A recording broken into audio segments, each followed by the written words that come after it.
चालू कर लिया हूँ। अरे पापा माइक 1 सेकेंड रोल।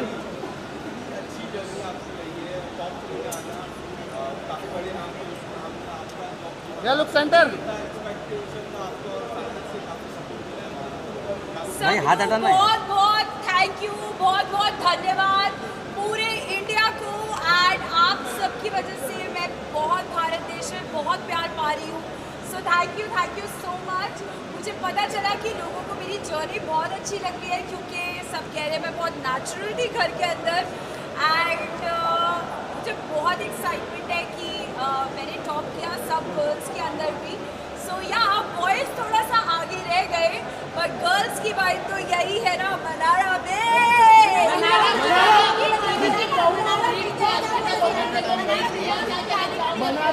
अंकिता जी ने बहुत अच्छा गेम खेला। एंड उन्होंने तो बहुत बड़ी बिग बॉस की फैन भी रही हैं। एंड उनको पता था कि गेम के बारे में कैसा करना है। एंड सब प्लस वो एज अ कपल आई थी विकी भाई के साथ। मैं तो इंडिविजुअली घर पे अकेले गई थी और मैंने घर पे बहुत मज़े करे हैं। मेरे 3 महीने बिल्कुल मज़ेदार और एकदम हॉलीडे वाले थे। और करते करते करते मैंने यस आपने जैसे बोला मैंने उन्हें बीट करा, तो मैं इसके लिए बस ग्रैटिट्यूड हूँ। And but all the love to Ankita ji. ये कहा गया कि मुनावर की वजह से आप टॉप 5 तक पहुंचे। सच्ची ऐसे थोड़ी ना होता है कि उसकी वजह से पहुंची। मेरा गेम इंडिविजुअली भी बहुत स्ट्रॉन्ग था, एंटरटेनिंग तो मैं थी। एंड हमेशा वीकेंड के बाद में सलमान सर से अच्छी बातें सुनने को मिलती थी। कभी कभी जब गलत होता था तो मेरे को सर हमेशा करेक्ट करते थे। एंड मेरा बिग बॉस में सिलेक्शन हुआ है तो जिस तरह की मेरी पर्सनालिटी है उसकी वजह से हुआ है। और मुनावर से मेरी दोस्ती हुई है तो उसकी भी मेरे साथ हुई है। सो आई थिंक फ्रेंडशिप कभी एक वे नहीं होती, दोनों वेज होती।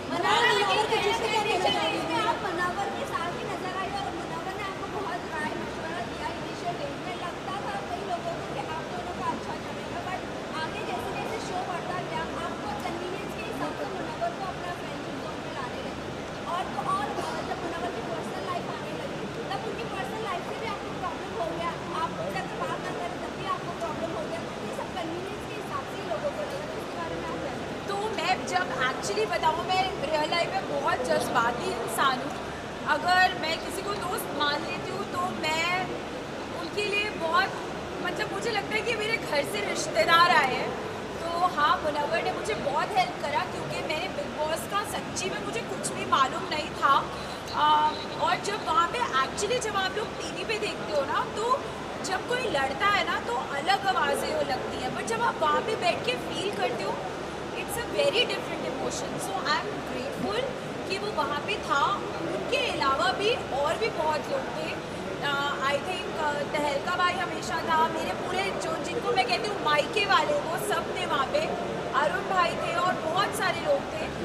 सब ने मुझे बहुत सपोर्ट किया और बहुत प्यार दिया। कुछ लड़ाइयाँ हुई, बट जहाँ तक आप बोल रहे हो कि मैं कन्वीनियंस के हिसाब से तो मैं कभी काम भी ना करूँ। जो काम पसंद होता है रियल लाइफ में भी वही काम करती हूँ सिलेक्टेड। तो आई डोंट थिंक कि मैंने कभी भी बिग बॉस के घर पे कन्वीनियंस के हिसाब से दोस्तियाँ चेंज करी।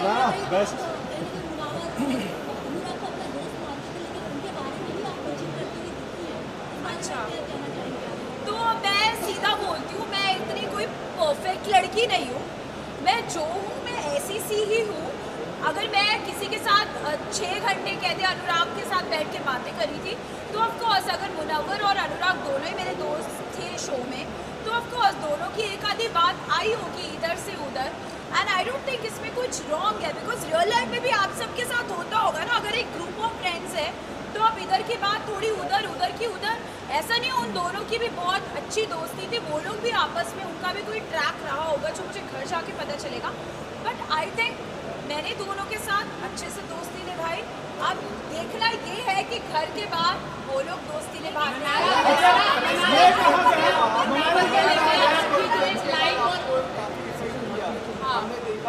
उसके बाद आप काफी बार सेंटर लोग क्या और आपके फैंस कह रहे थे प्रेस कॉन्फ्रेंस काफी बायस थे। आपको क्या लगता है प्रेस कॉन्फ्रेंस बायस का आपका अटैक ऐसा फैंस का मानना था और आप काफी इमोशनल थे प्रेस कॉन्फ्रेंस के बाद, क्या करना चाहते? तो बेसिकली अभी तक मैंने सिर्फ मूवीज़ के लिए, मोस्टली तो हैदराबाद में मूवीज़ के लिए इंटरव्यू करा है। तो है कि मैं एक्चुअली घर के अंदर डांस वांस करी थी, सब लोग रेस्ट कर रहे थे, मैं डांस वांस करी थी, मुझे पता भी नहीं था क्या होने वाला है। मुझे लग रहा था कि वहाँ पे पूछेंगे कि you know what was your experience and all that, एक व्हाट इज योर एक्सपीरियंस और ये सब। बट जब वहाँ पे डिश क्या क्वेश्चंस आने लगे, मैं तो डर गई। एंड जो विक्की भाई के लिए क्वेश्चंस आए, मुझे बहुत अजीब सा फील होने लग गया। एंड आई थिंक मैं बहुत लो हो गई, बिकॉज रियली विक्की भाई के साथ एक ऐसी बॉन्डिंग थी, क्योंकि जब मुनावर वगैरह अपनी लाइफ में मूव ऑन हो गए, जब उनके बाहर के रिश्ते आए, तो विक्की भाई, ईशा, समर्थ वहाँ पे होते थे, हम लोग कॉफ़ियाँ पीते थे एंड यू नो चाय बनाते थे, तो मुझे उनके लिए भी बहुत बुरा लग रहा था एंड अपने लिए भी लग रहा था कि यार मतलब नॉर्मल सी बात को इतना अजीब तरीके से बाहर जा रही है। तो आई थिंक मैंने पहली बार हमेशा मीडिया में अपने लिए बहुत सारा प्यार ही देखा है, इवेंट्स पे पोस्ट करते हुए, जैसे मैं अभी करी थी, तो मुझे बहुत अच्छा लग रहा था, because this is a genuine thing which I have seen.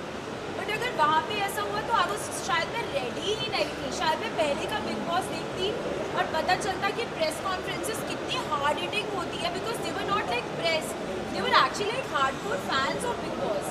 तो शायद मैं बहुत ड्रेन्ड हो गई थी अगले दिन, मैंने कहा हाय मुझसे उठा भी नहीं जा रहा। सो बट या अंकिता से अगर मैं बात करूँ तो क्या आप बाहर इन दोनों से बात करती है, फ्रेंडशिप रखोगी या नहीं रखोगी? देखो मेरे को बातें करने का बहुत शौक है और मैं जहाँ भी जाती हूँ बातें कर सकती हूँ। अभी भी ये इंटरव्यू 4 घंटे चले तो मैं आराम से बात कर लूँगी। तो ऑफकोर्स विक्की अंकिता बाहर बात करेंगे तो मैं क्यों मना करूँगी यार। अच्छा, ये भी कहा गया कि जब मुनावर से दाल नहीं करी तो आप विक्की भैया का सहारा लिया। मुनावर से दाल नहीं करी, अरे नहीं, वो दाल बहुत अच्छी गलाता है, उसको खाना बनाने का बहुत शौक था शो में, और वो कुकर में सीटियाँ डाल के अच्छे से दाल गलाता है। तो मुनव्वर की दाल है तो कैसी नहीं गलेगी। बट आई थिंक शो का फॉर्मेट ही कुछ ऐसा था कि मैं बहुत जज्बाती हो गई थी, और जब मैंने मुनव्वर से डिस्कस करा कि मुझे नहीं लगता कि मैं उसको बाहर से फर्स्ट ऑफ ऑल कभी भी जानती नहीं थी, मैं उसको शो के अंदर ही मिली हूँ और मुझे उसका प्रोफेशन वगैरह भी इतना पता नहीं था। लाइक स्टैंड अप्स देखते हैं हम लोग, बट उनका नाम किसका क्या यू नो लाइक अब मैं जाके बहुत स्टैंड अप्स देखूँगी।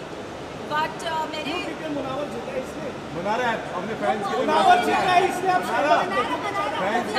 नहीं नॉलेज के लिए कि ये भी एक प्रोफेशन होता है जो आजकल बहुत सीरियस हो गया है। Thank you for supporting me. Okay so thank you for supporting me. आपने मुझे सपोर्ट करा, इसका मतलब है कि कहीं ना कहीं मैंने अपनी पर्सनालिटी से अपनी रिस्पेक्ट भी रखी शो में और अपनी फैमिली की भी। सो थैंक यू मिमी दीदी and loads of love to मालती।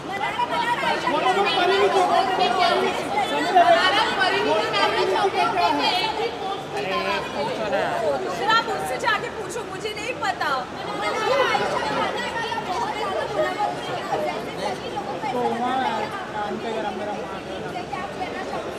अच्छा, आयशा के आने के बाद मैं उसके लिए पोजेसिव लगी, वो दोनों क्या कर रहे थे वो किसी ने नहीं देखा क्या? वो भी ना देखो यार, मेरे पीछे क्यों पड़े हो?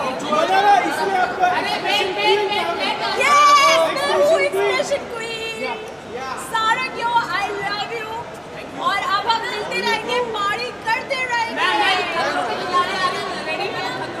हाँ, मैं खतरों के खिलाड़ी को को होस्ट करना चाहती हूँ। मेरे लिए कौन सेगमेंट बनाओ ताकि मैं जितने भी कंटेस्टेंट्स हैं जो एक्चुअली खतरों से आए अपने खतरों के स्टंट्स करके, उनको थोड़ा लाइटन अप करने के लिए मनाड़ा की वाइब तो चाहिए ही ना।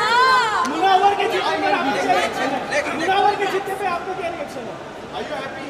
मुनावर के ये the best person will end of course I wish him all the best. अब वो जीत गया है तो आई एम श्योर वो बाहर आके अपनी लाइफ को एक रीस्टार्ट देगा एंड जो उसने एक नैरेटिव सेट करा था, और अब जो वो शो से कहता है कि मैं शो से कुछ नया सीख के जाऊंगा, आई होप वो अपनी लाइफ में अच्छी करेक्शंस करें।